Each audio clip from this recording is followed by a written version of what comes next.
একটি ছেলে খুবই চঞ্চল দুরন্তপনা ছিল। তার জন্য তার পরিবারের সবাই কিন্তু অতিষ্ঠ হয়ে যাচ্ছিল। তার যখন রাগ উঠে সে কী করে সব কিছু হাতের সামনে যাই পায় তা ভেঙে ফেলে দেয়। এত রাগ, কাকে মারবে, কাকে ধরবে, কোন জিনিস ভাঙবে, এরকম করে আর কি।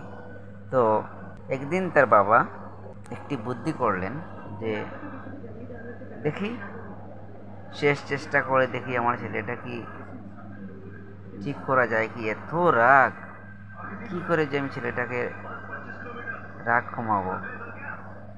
যখন যা চায় তখন তা দিতেই হয়, না দিলেই কিন্তু ভাঙচুর শুরু।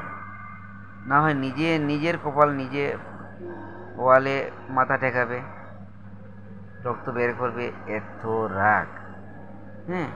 তো একদিন তার বাবা কি করলো, দোকান থেকে কয়েকটি গজাল কিনে আনলেন।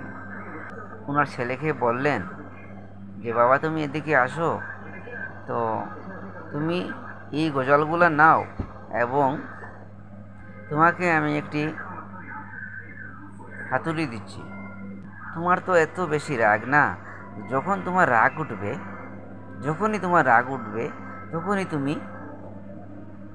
একটি গজাল নিয়ে ওই সামনের যে ওয়ালটা আছে না, ওই ওয়ালের মধ্যে তুমি প্রত্যেক দিন একটা করে গজাল ঢুকাবে। যখন তোমার রাগ উঠবে, প্রত্যেক দিন একটা করে না, যখনই তোমার রাগ উঠবে তখনই তুমি একটা গজাল সেখানে ঢুকাবে। ছেলেটি বলল ঠিক আছে। কী করলো, তো পরের দিন থেকে যখনই ঘুম থেকে ওঠার পর থেকেই তার রাগ ওঠা শুরু করলো। তখন প্রথম দিনেই 7-8টা গজাল ঢুকালো। যখন চূড়ান্ত সীমা পৌঁছে যায় তখনই গজাল ঢুকাতে হয়। তো ঠিক হলো, তো 8টা গজাল মেরে ফেললো। এরকম প্রতিদিন রাগ চূড়ান্ত সময়ে যায়, তখনই বলে বাবা বলেছেন যে আমি একটা গজাল ঢুকাবো। তো ঠিক আছে, রাগ ওঠা চূড়ান্ত পর্যায়ে যাওয়ার মুহূর্তে সে বুঝে, তখন গিয়ে একটা গজাল ওই ওয়ালের মধ্যে ঢুকায়। এরকম করে করে তো ওয়ালে গজাল ঢুকানো কিন্তু সামান্য কথা না। যে গজাল ওয়ালে ঢুকায় সেই বুঝে কতটুকু কষ্ট। ঠিক আছে, কষ্ট করে করে প্রতিদিনই তার গজাল ঢুকাতে হয়। তো তার হলো, সে ভাবলো দূর একটু কমই রাগ করি, এতটা গজাল আমি ঢুকিয়ে ফেলেছি, আর কি করব। আর গজাল ঢুকানো কষ্ট, তাহলে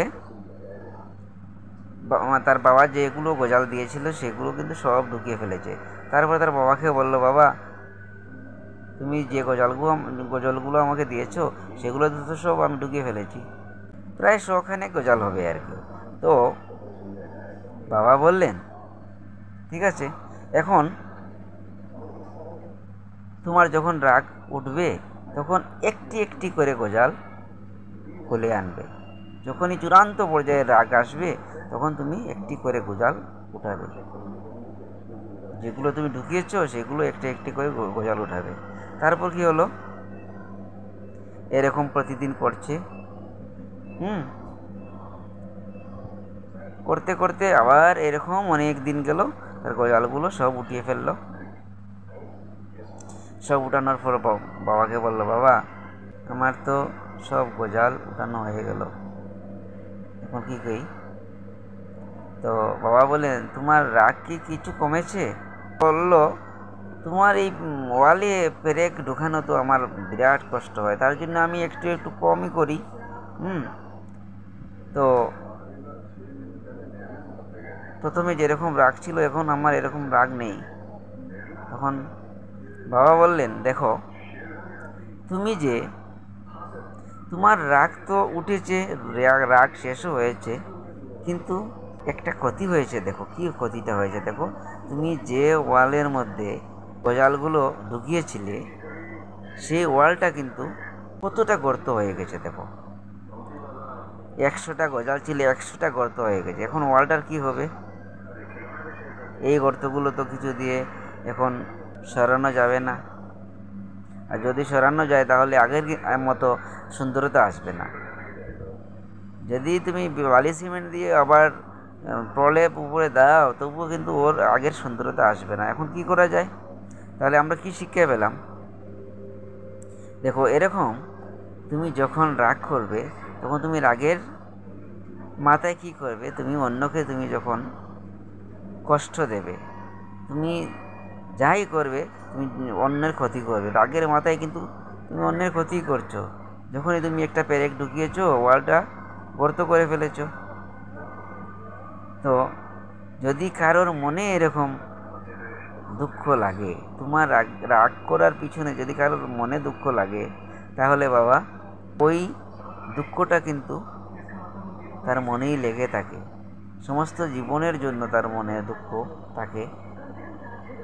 মানুষ তো, মানুষের কথাগুলো মনে থাকে কিন্তু। তো তুমি এরকম এত রাগ করো না, এত রাগ করা ভালো না। হ্যাঁ, এত রাগ করে তুমি অন্যের মনে দুঃখ দিও না, তখন সমস্ত জীবন তোমাকে সে মাফ করতে পারবে না। তাই আমরা এই গল্প থেকে কি শিক্ষা পেলাম? যে রাগ করাটা খুবই ভুল। যারা রাগ করে তারা রাগের মাথায় অনেক কিছু করে ফেলে, পরে কিন্তু ভেবে চিনতে কোনো লাভ হয় না। তার মানে কোনো কিছু করার পূর্বে ভেবে চিনতে করাই ভালো। আর রাগ যতটুকু নিজেকে সামলিয়ে রাখতে হয়। ধন্যবাদ।